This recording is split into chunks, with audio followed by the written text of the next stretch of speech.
এই জন্য আমার যুবক ভাইরা, আল্লাহ বলেন এই মাটি থেকে তুই বানানো হয়েছে। ঠিক এমন ভাবে কেমনে বানানো হয়েছে? আল্লাহ রাব্বুল আলামিন ফেরেশতাদেরকে ডাক দিয়ে বললেন, ওয়া ইয ক্বালা রাব্বুকা লিল মালাইকাতি ইন্নী জাইলুন ফিল আরদি খলিফা। আল্লাহ রাব্বুল আলামিন ফেরেশতাদেরকে বলছিলেন, ও ফেরেশতারা, দুনিয়ার জমিনে আমি আল্লাহ প্রতিনিধি প্রেরণকারী, তোমরা কি বলো? ফেরেশতারা বলছিল, আল্লাহ ক্বালু আতাজালু, আপনি কি এমন মানুষ প্রতিনিধি প্রেরণ করবেন যারা দুনিয়ার মধ্যে যায় ফসাদ লাগাইব, যারা দুনিয়ার মধ্যে যায় রক্তপাত ঘটাইব? ফেরেশতারা বলছে, আল্লাহ কি দরকার? তুমি দুনিয়ার জমিনে ওই সমস্ত মানুষ পাঠাইবার জন্য যারা দুনিয়ার মধ্যে যাইয়া ফসাদ লাগাইব, যারা দুনিয়ার মধ্যে যাইয়া রক্তপাত ঘটাইব। এরপরে আমার আল্লাহ ডাক দিয়ে ফেরেশতারা রে, ক্বালা ইন্নী আ'লামু মা লা তা'লামুন। এই জন্য আমার যুবক ভাইরা, পৃথিবী এমন একটা পৃথিবী, এসেছি জমিনে চলে যাওয়ার কোনো গ্যারান্টি, যে কোনো মুহূর্তে আমাদেরকে সবাইকে চলে যেতে হবে। এই মাহফিলটা আজকে দেখলাম প্রায় 21তম মাহফিল। ইতিহাস প্রমাণ করে 21তম মাহফিলটা আজকে পরিপূর্ণ। কিন্তু অনেক মানুষ 21 বছরের ভিতরে এই মহল্লার অনেক মুরব্বী কবরে এতিম হয়ে পড়ে আছে। হয়তো কবর করলে বাঁশগুলা পচার আগে তার দেহটা পচে গেছে, এমন ইতিহাস আছে না? এই জন্য আমার যুবক ভাইয়েরা, আমার মুরব্বী আপুটিরা, সব কিছুর মালিক আমার আল্লাহ। আল্লাহ রাব্বুল আলামিন কোরআনে বলে দিয়েছেন, ওয়া হুয়াল গফুরুল Wadud.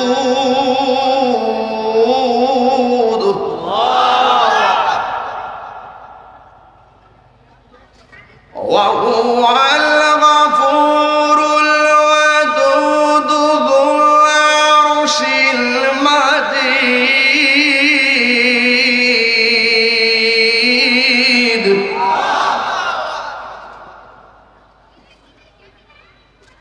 He is the forgiving and loving. আল্লাহ হলো প্রেমময়, সুবহানাল্লাহ বলেন। আল্লাহ হলো ক্ষমাশীল। আল্লাহ কি? ক্ষমাশীল। এই জন্য he is the forgiving and loving. অপরাধ করার পরও গুনাহ মাফ করে দেয় একজন, জবান খুলে কোন তিনি কে? এই জন্য যুবক ভাইয়েরা আমার, আল্লাহ রাব্বুল আলামিন কুরআনুল কারীমের মধ্যে বলে দিয়েছেন, মিনহা খালাকনাকুম ওয়া ফিহা নুঈদুকুম ওয়া মিনহা নুখরিজুকুম তারাতান উখরা। পৃথিবীর মানুষ, যিনি আমরারে বানাইছে তিনি আমরারে আবার লইয়া যাইব। এমন একটা জায়গায় আমাদের চলে যেতে হবে যেই জায়গার নাম হলো কবর। এই আল্লাহ রাব্বুল আলামিন কোরআনে বলে দিয়েছেন, কাইফা তাকফুরুনা বিল্লাহি ওয়া কুনতুম আমওয়াতান ফাআহইয়াকুম সুম্মা ইউমীতুকুম সুম্মা ইউহয়ীকুম সুম্মা ইলাইহি তুরজাউন।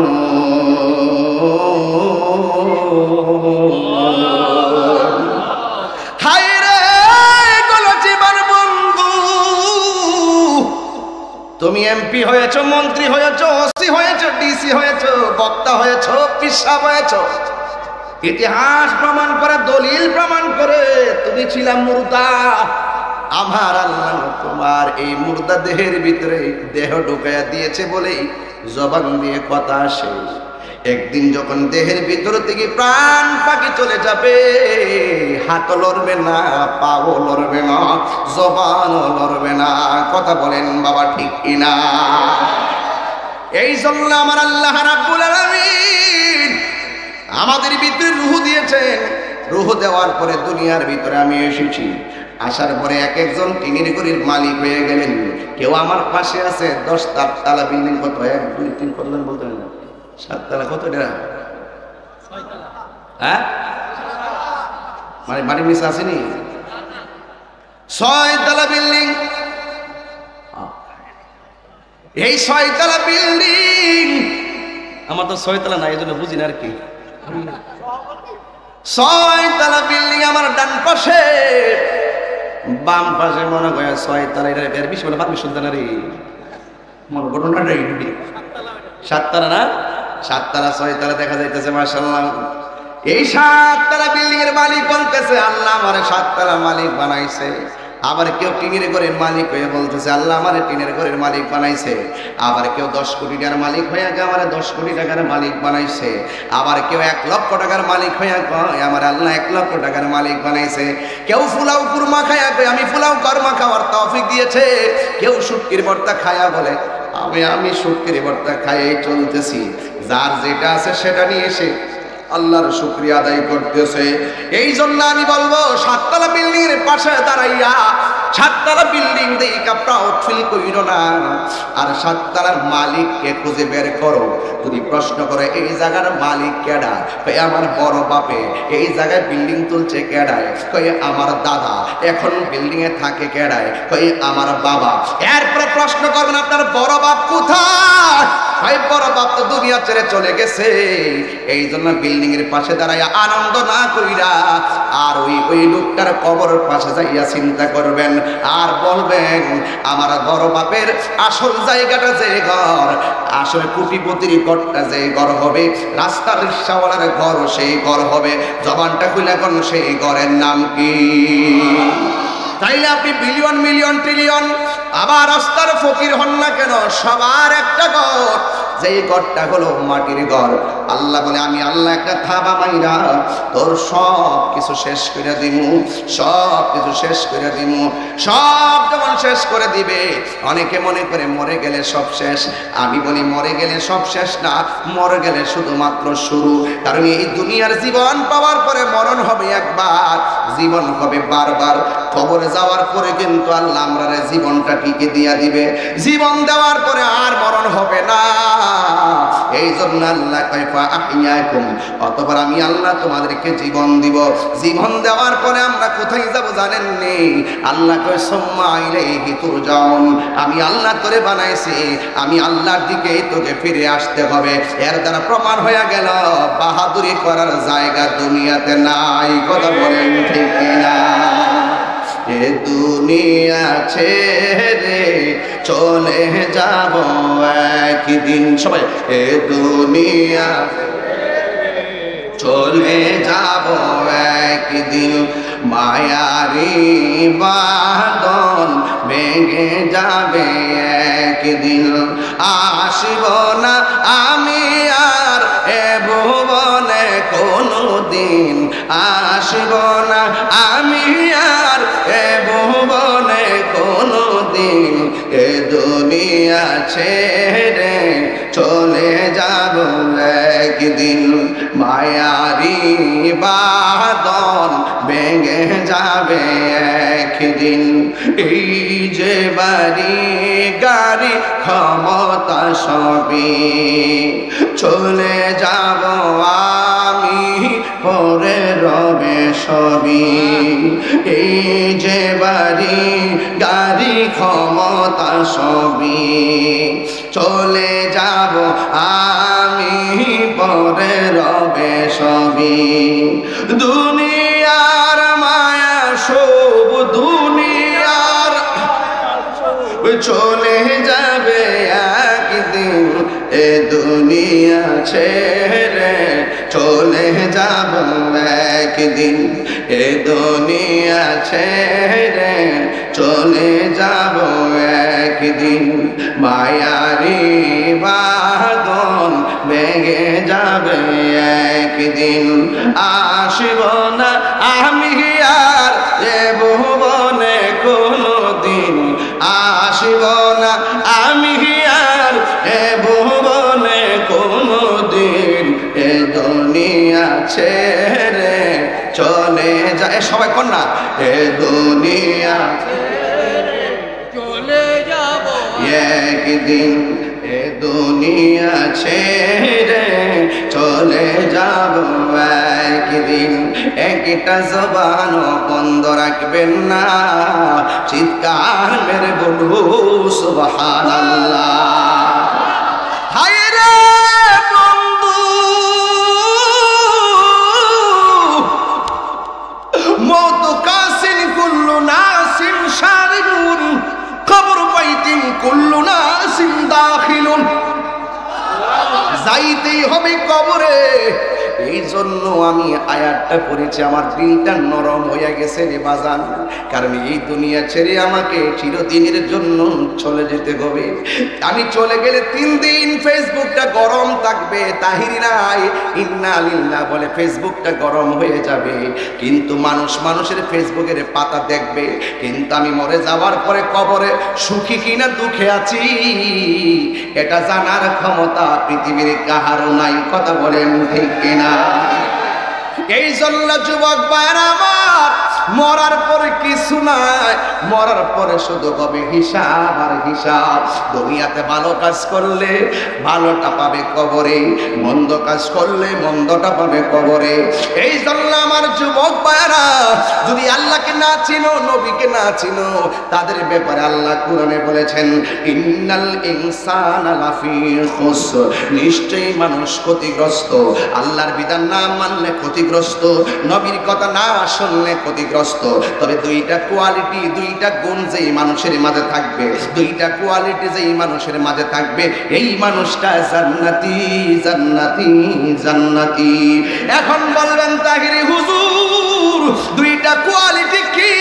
যেই কোয়ালিটি থাকলে আমি জান্নাতে ঢুকতে পারবো? আমার আল্লাহ রাব্বুল আলামিন সূরা বাকারার মধ্যে বলেছেন, কোরআন শরীফ থাকলে খুললে খুললে পড়তে পারতাম। তাফসীর কোরআন মাহফিল দিবেন, কোরআন শরীফ রাখা বড় জরুরি।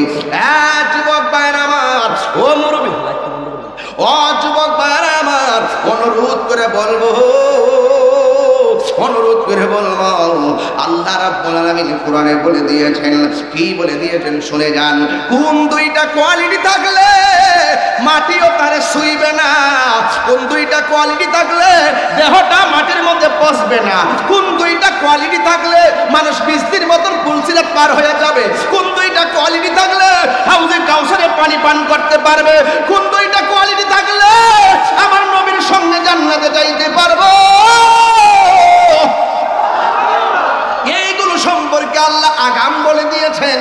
আল্লাহ রাব্বুল আলামিন কোরআনে বলে দিয়েছেন, আমার আল্লাহ বলছেন ওয়াবাশশিরিল্লাযীনা আমানু ওয়া আমিলুস সালিহাতি আন্না লাহুম জান্নাতিন তাজরি মিন তাহতিহাল আনহার। আল্লাহ রাব্বুল আলামিন বলেন, যেই মানুষের মধ্যে দুইটা কোয়ালিটি থাকবে, এক মানুষের ভিতরে দুইটা গুণ থাকবে। এক নম্বর বলে ঈমান বোঝার গুণ, আরেকটা হলো নেক আমল ধারণ করার গুণ। এই ঈমান আর নেক আমল যার মাঝে থাকবে, ওই লোকটার জন্য আমার আল্লাহর জান্নাত আছে। ওই লোকটার জন্য কবরে জান্নাতের বিছানা আছে। ওই লোকটার জন্য কবরে জান্নাতের আলো আছে, নূরের বাতি জ্বালাইয়া দেওয়া হবে।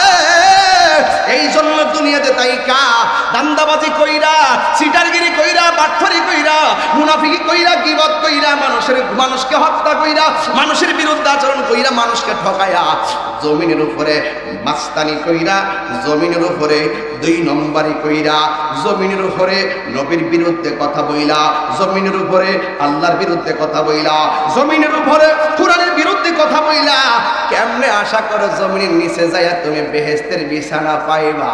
দুনিয়াতে যদি, কবরে যদি জান্নাতের গালিচা পাইতে চাও, তাইলে জমিনের উপরে থাইকাই ওই গুরুস্থানের মাটির ঘর বাইনা করতে হবে ঈমান আর আমল দিয়া। কথা বলেন ঠিক কিনা? ঠিক কিনা বলেন? এই বাড়িটা বাইনা করছেন, টাকা দিছেন কিনা বলেন? কবরের ভিতরে ঘরটারে কি দিয়া বাইনা করবা? শুধুমাত্র মাল কামায়া পারিবারিক গুরুস্থান দিলেই তুমি নাজাত পাইবা না। ওই গুরুস্থানের ভিতরে মাটির ঘরে ভালো থাকতে গেলে আমার আল্লাহর বিধান মানতে হবে, নবীর সুন্নাত তরিকায় চলতে হবে। কথা বলেন ঠিক কিনা? এই জন্য আমার যুবক ভাইরা, আল্লাহ বলে এই মাটি থেকে তুই বানানো হয়েছে, পৃথিবী কেমন ভাবে কেমনে বানানো হয়েছে আল্লাহ রাব্বুল আলামিন ফেরেশতাদেরকে ডাক দিয়ে বললেন ওয়া ইয ক্বালা রাব্বুকা লিল মালাইকাতি ইন্নী জাইলুন ফিল আরদি খলিফা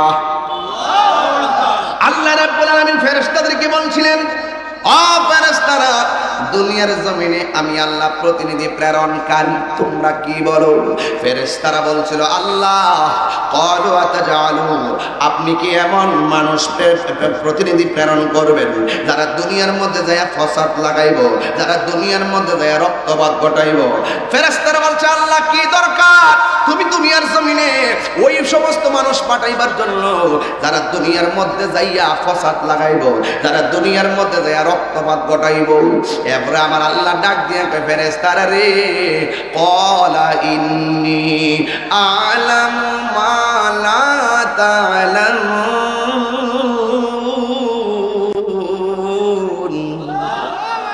আমি আল্লাহ যাহা জানি তোমরা তা জানো না এক যুবক ভাইরা আমার এই পৃথিবী ছেড়ে চলে যেতে হবে এই জন্য যুবক ভাইরা আমার আল্লাহ বড় মায়া করে আমরারে বানাইছে টেন্ডারবাজি করার জন্য বানাই নাই মাস্তানি করার জন্য বানাই নাই গীবত করার জন্য বানাই নাই এখন প্রশ্ন করবেন হুজুর আল্লাহ কিসের জন্য আমাদেরকে পাঠাইছে আমি বলবো না আমার আল্লাহর কোরআন বলেছে কোন মোল্লার সিদ্ধান্ত নয় সেটা আল্লাহর সিদ্ধান্ত আল্লাহ রাব্বুল আলামিন কোরআনে বলেছেন ওয়া মা খালাকাতুল জিন্না ওয়াল ইনসা ইল্লা লিয়াবুদুন আল্লাহ রাব্বুল আলামিন বলছেন আমি মানুষ এবং জিন জাতিকে সৃষ্টি করেছি একমাত্র আমি আল্লাহর গোলামি করার জন্য এই জন্য আপনি গোলামি করবেন আমার আল্লাহর প্রথম কাতারে নামাজ পড়বেন ভালো কথা আপনি প্রথম কাতারে নামাজে দাঁড়াইবেন ভালো কথা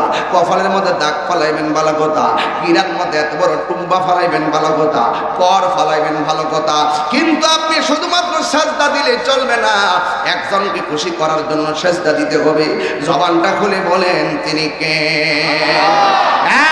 বন্ধু আস্তে আস্তে আমি গুরুত্বপূর্ণ জায়গায় ঢুকে যাব ডানে বামে যাওয়া যাবে না এই জন্য আমার মা ও আমার নারায়ণগঞ্জের মা গো ও আমার গলা চেপার মা রঙের গুড়া মার্কেটে আর কত দৌড়াইবা ঘরের ভিতরে বসতে মন চায় না পার্কে পার্কে ঘুরতে তোমার মনে চায় ঘরের মধ্যে তোমার মন চায় না মার্কেটে যাইয়া শাড়ি কাপড় যদি না কিনো মন ঠান্ডা হয় না একটা কথা মনে রাখবেন মা আপনার জন্য সবচাইতে নিরাপদ জায়গা হলো ঘর আর পুরুষের জন্য সবচাইতে উত্তম জায়গা হইল আমার আল্লাহর ঘর মসজিদ কথা বলেন এ আওয়াজে মানি না জোরে কন্যা আল্লাহু আকবার ঠিক কিনা বলেন এই জন্য আমার যুবক ভাইরা সব কিছুর ঊর্ধ্বে একদিন আমাকে চলে যেতে হবে এই জন্য আল্লাহ ডাক দিয়ে আজরাইল কিয়ামত পর্যন্ত মানুষের রূহগুলা তুমি কবজ করবা এবার ইমানদারের রূহ কবজ করলে অনেক আনন্দে কবজ করা হবে বেঈমানের রূহ কবজ করলে তার অবস্থা ভয়াবহ হবে এই জন্য যারা ইমানদার হবে তাদের কাছে আজরাইল আয়েশা ঘরের দরজায় দাঁড়াইবো বন্ধুরা এসে আজরাইলে দাঁড়াবে গলা চিপা আয়েশা দাঁড়াবে ঘরটা কিন্তু চিন্না গেছে আপনার বড় বাপরে কিন্তু লইয়া গেছে আপনার বাপের কিন্তু লইয়া গেছে আপনার পালা কিন্তু সামনে আসতেছে এই জন্যই তো বলতে সুম্মা ইলাইহি তুরজাউন আল্লাহর কাছে ফিরে যেতে হবে ইমানদারের কাছে আজরাইল আসবে ঘরের দরজার মধ্যে দাঁড়াইয়া সালাম দিবে সালাম আমি কি আসতে পারি স্কুলের ছাত্র দরজা যায় এখন মায়ে কামিং স্যার আমি কি আসতে পারি এই আজরাইল ইমানদারের ঘরের দরজা যায় বলবে আমি কি আসতে পারি ইমানদার বলবে আসো মাথার কাছে নিয়ে বসবে বৈশা ওই আজরাইলের হাতের আঙ্গুলটারে চিরুনি বানাইবো চিরুনি বানাইয়া মাথার চুলের মধ্যে আশ্রয়া দিবে ইমানদারের চোখের মধ্যে একটা ঘুম ঘুম ভাব আসবে যখন ঘুম ঘুম ভাব আসবে ওই ঘুম ঘুম ভাব আসার পর আজরাইলের মুখটা ইমানদারের কানের মধ্যে লাগাইবো লাগাইয়া ডাক দিয়া বলবে আল্লাহর বান্দা আমি তো এসেছি আপনার রূহটা একটু পরে নেওয়ার সময় হয়ে যাবে ইমানদার ডাক দিয়া বলবে আজরাইল ও আজরাইল আখিরি করোনা আমার রূহটা তাড়াতাড়ি লইয়া যাও এই দুনিয়ায় আমার ভালো লাগে না দুনিয়া के लिए आखिरत बर्बाद ना करो, किसी इंसान को खुश करने के लिए अल्लाह को नाराज ना करो, अल्लाह को नाराज ना करो। दुनिया दुनिया কইরা আখিরাতকে বরবাদ করা যাবে না। যারা দুনিয়াকে তুচ্ছ মনে করেছে, আখিরাতকে শ্রেষ্ঠ মনে করেছে, এদের শরীরের মধ্যে কি গায়ের জোর না ঈমানের জোর? আর জোরে কোন কিসের জোর? ঈমানের জোর আছে বলেই তো আজরাইলকে ডাক দিয়া কয়, এ আজরাইল আর দেরি কইরো না, তাড়াতাড়ি রূহটারে লইয়া যাও, আমি আমার রবের সঙ্গে দিদারের জন্য আমার মনটা পাগল পাগল হইয়া রইছে। ও তোর একটা শান গাই, অসুবিধা দিব বাজান? একটা শান বলি অসুবিধা দিব? ও তোর পিছে পিছে ঘুর,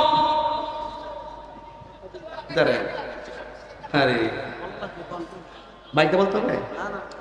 ও তোর পিছে পিছে ঘুরছে সমন, পিছে পিছে ঘুরছে সমন, কোন দিন জানি তোর হবে সমন জারি।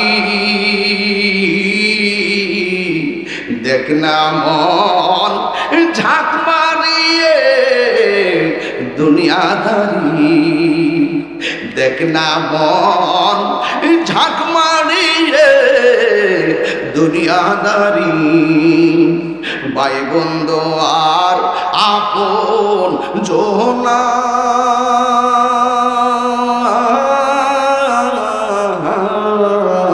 সঙ্গে তোমার কেউ যাবে না। ভাই বন্ধু আর আপন জনা, সঙ্গে তোমার কেউ যাবে না। ও তুমি আইছো একা যাইবা একা, আইছো একা যাইবা একা, সঙ্গে তোমার কেউ যাবে না। দেখ না মন ঝাঁক মারিয়ে দুনিয়াদারি, দেখ না মন ঝাঁক মারিয়ে দুনিয়াদারি। ও তোর পিছে পিছে ঘুরছে সমন, পিছে পিছে ঘুরছে সমন, কোন দিন জানি তোর হবে সমন জারি। দেখ না মন ঝাঁক মারিয়ে দুনিয়াদারি। একটা জবান বন্ধ রাখবেন না, জবান খুলে বলো সুবহানাল্লাহ। নারে তাকবীর, নারে রিসালাত, ইয়া রাসূলুল্লাহ। ইসলাম আমাদের আজকের মাহফিলের সম্মানিত প্রধান অতিথি করে আতরলি বান্দিয়া তারে গোসল করাইলো। একটা হিন্দু ছেলে মনে হবে আজকে আইছে মুসলমান হওয়ার জন্য। এই বেটা দারাস না রে বাবা, এই ছেলেটা কেন হিন্দু থেকে মুসলমান হতে এসেছে? এফিডেভিটের কাগজ কোথায়? এফিডেভিটের কাগজ কোথায়? নিয়ে আসেন, কাগজগুলো নিয়ে আসেন।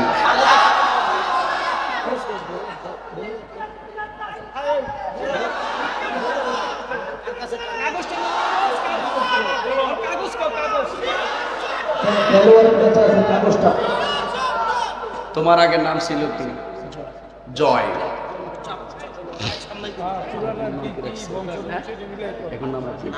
কাগজগুলো নিয়ে আসো না, কাগজগুলো নিয়ে আসো, নাম রেখে দিব কিন্তু কাগজগুলো নিয়ে আসো। আমি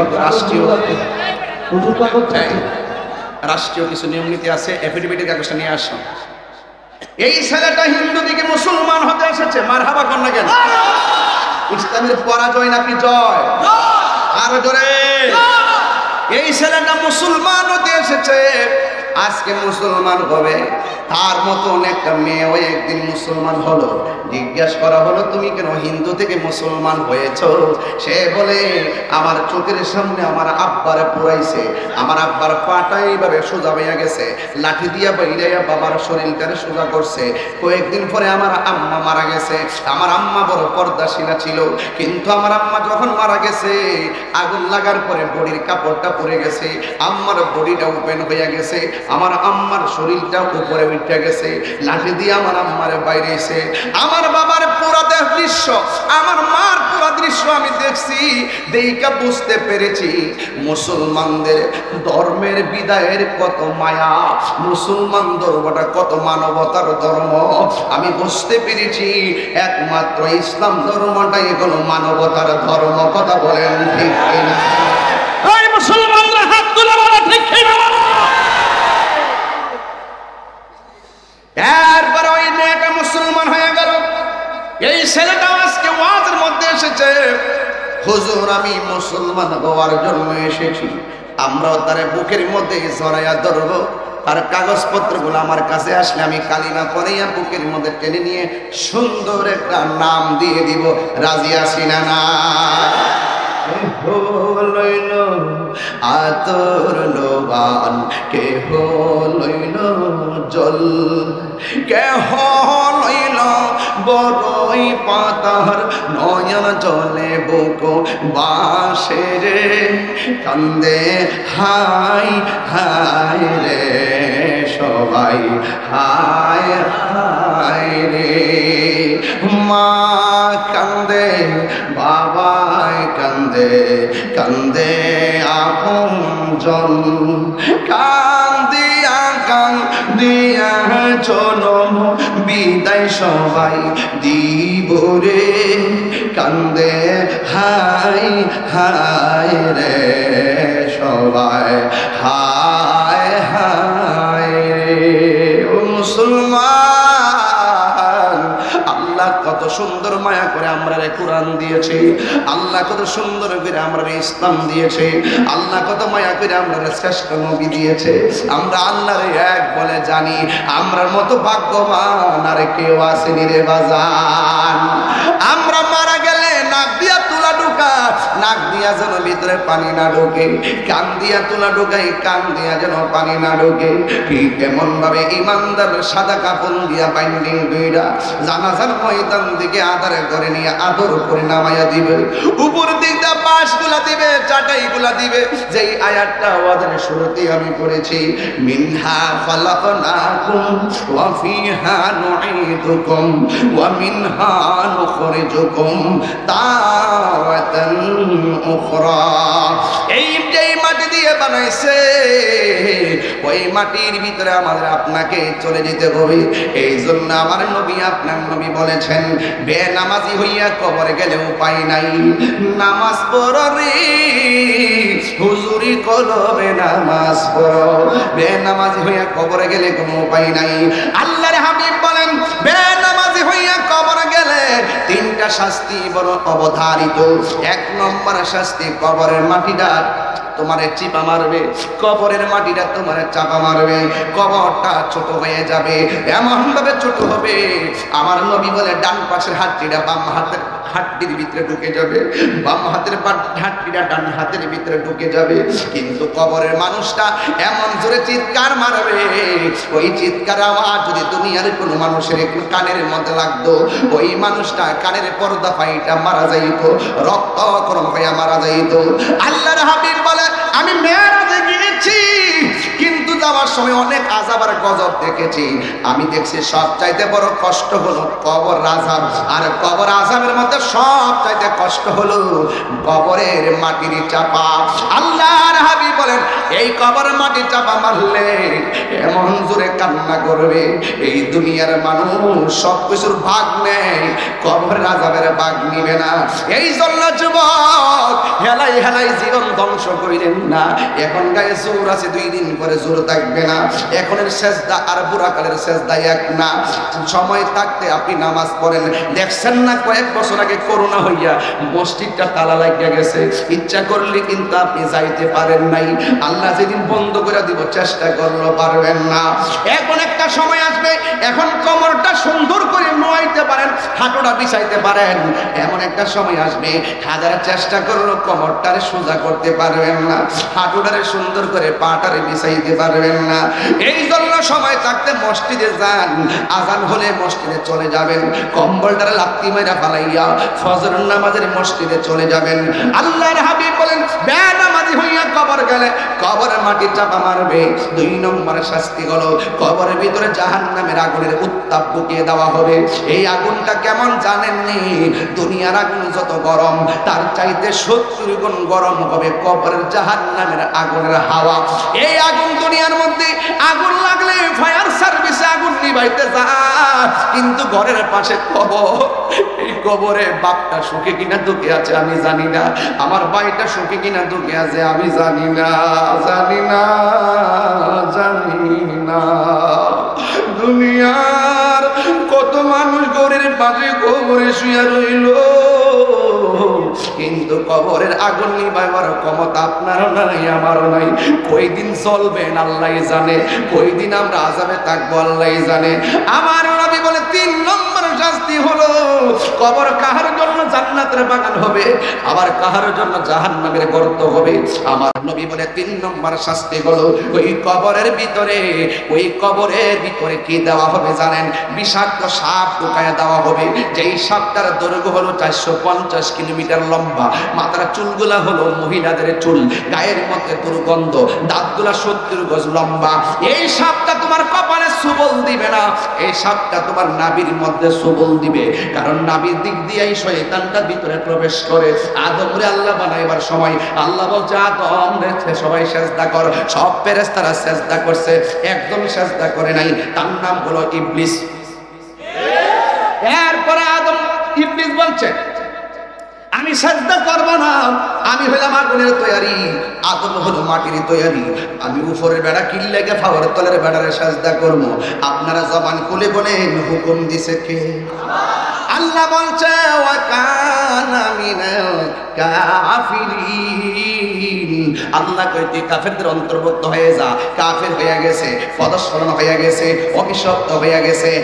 এরপর ইবলিসটা কি করছে জানেননি? আদম নবীর উপরে ক্ষিপ্ত হইয়া একটা থুতু মারছে, থুতুটা যাই আদম নবীর পেটের মধ্যে পড়ছিল। যখন আল্লাহ তার প্রথম বানাইছিল মাটি দিয়ে বানাইবার সময় আদম নবীর নাভিমূলের জায়গায় মাটিটা পড়ছিল। আল্লাহ কয় ও ফেরেশতা এই ইবলিসের থুতুটারে তুইল্লা বালা। আদমকে প্রথম বানানোর সময় যখন তুলতে গেছে ওই থুতুর সঙ্গে কিছু মাটি উঠে গেছে, এই জন্য তলপেটের নিচে নাভিটার মধ্যে একটু গর্ত আছে। এটা কিন্তু হিডা আল্লাহ রাব্বুল আলামিন ওই ইবলিসটা যখন থুতু মারছে আর ফেরেশতারা মাটিটা তুলছে পর্দা আদম নবীর নাভির মধ্যে ছিদ্র হইছে, এই ছিদ্রটা এখনো আমরার মধ্যে আছে। এই জন্য শয়তান কানের ছিদ্র দিয়া ভিতরে ঢুকে না, এই নাভি দিয়া মানুষের ভিতরে ঢুকে। এই জন্যই তো যুবক ভাইয়েরা আমার, এরপরে ওই মাটিটা দিয়ে আল্লাহ কি বানাইছে এটাই ধরতে চেষ্টা মোয়াজটা একটু এদিক সেদিক হয়ে যাবে, শেষ করতে পারতাম দিকে ধরি নাই। এরপরে আল্লাহ রাব্বুল আলামিন ওই মাটি দিয়ে একটা প্রাণী বানাইছে, ওই প্রাণীটার নাম হইল কুকুর। ওই প্রাণীটার নাম কি? দেখছেন না, একটা রুটি দিলে সারা রাত মালিকের বাড়ি পাহারা দেয়। কুকুরটা মানুষের মাথার মার খায়া ভক্ত হইয়া যায়। ওই যে আদম নবীর মাটির কিছু উচ্ছিষ্ট ওই ইবলিসের থুতুর সঙ্গে লাগানো, এই জন্য ওই কুকুরটা মানুষের ভক্ত হইয়া যায়। এই জন্য বাইজিদ বুস্তামি রাহমাতুল্লাহ আলাইহি বলেছেন একটা কুকুরের মধ্যে 10টা গুণ আছে, 10টা গুণ যদি কোনো মানুষের মধ্যে থাকে এই মানুষটা আর বান্দা থাকে না, এই মানুষটা আমার আল্লাহর বন্ধু হয়ে যায়। আর জোরে জোরে গন্না আল্লাহু আকবার। আবার যদি আসি কোনো সময় তরিকতের ওয়াজ করব, বেলায়েতের ওয়াজ করব, ট্রেন আসতেছে জানেন না? এই ট্রেন আসতেছে, শব্দ ট্রেন আসতেছে, লাইনটা ক্লিয়ার করেন, লাইনটা ক্লিয়ার করেন।